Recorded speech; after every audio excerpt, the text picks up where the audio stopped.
हादसा।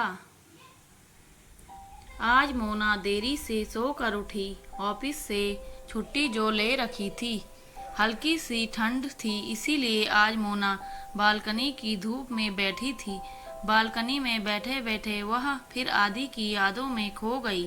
कैसे वह घंटों इसी बालकनी में आदि के कंधे पर सर रख के बातें करती रहती थी, और आदि उसे तो बस मेरे घुंघराले बाल भी मिल जाएं, घंटों मेरे बालों में अपनी उंगलियां घुमाए, मुझे यह एहसास दिलाता रहता कि मैं हमेशा तुम्हारे साथ हूँ। लेकिन होने को कौन टाल सकता है। आज से लगभग साल भर पहले एक कार हादसे के दौरान आदि मोना को हमेशा के लिए छोड़कर चला गया था। अभी मोना की उम्र ही क्या थी। शादी के बाद मोना और आदि 2 साल भर ही साथ रहे होंगे कि यह हादसा हो गया।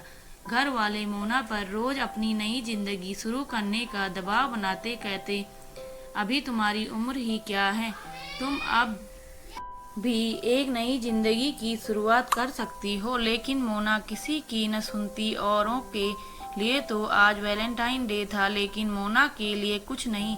वह हरदम आदि की यादों में ही खोई रहना चाहती थी।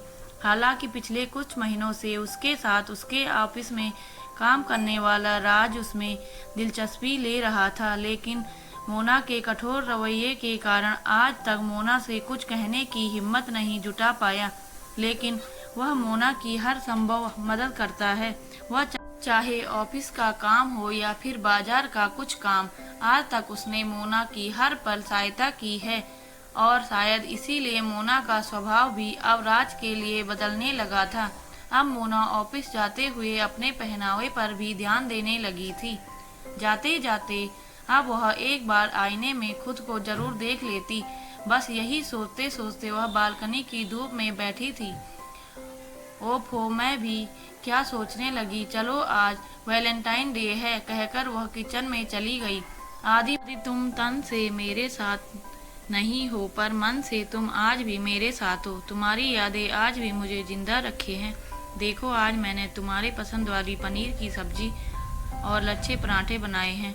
आओ चलो हम भी वैलेंटाइन डे मनाते हैं। तभी डोर बेल बजने से वह दरवाजा खोलती है। देखा तो सामने राज खड़ा था। राज को इस समय घर पर देखकर उसे थोड़ा आश्चर्य तो हुआ, लेकिन फिर मन ही मन सोचने लगी कि कहीं न कहीं आज मन में राज के आने की आस तो थी। अगले ही पल बिना कुछ कहे राज ने अचानक गुलाब का फूल देते हुए अपने प्यार का इजहार कर ही दिया। मोना ने मुड़कर आदि की तस्वीर की ओर देखा, मानो आदि की तस्वीर ही इस पवित्र प्रेम को अपनी स्वीकृति दे रही हो, और मोना ने मुस्कुराते हुए फूल ले लिया। दोस्तों, आपको हमारी कहानी कैसी लगी प्लीज़ कमेंट करके ज़रूर बताएं। धन्यवाद।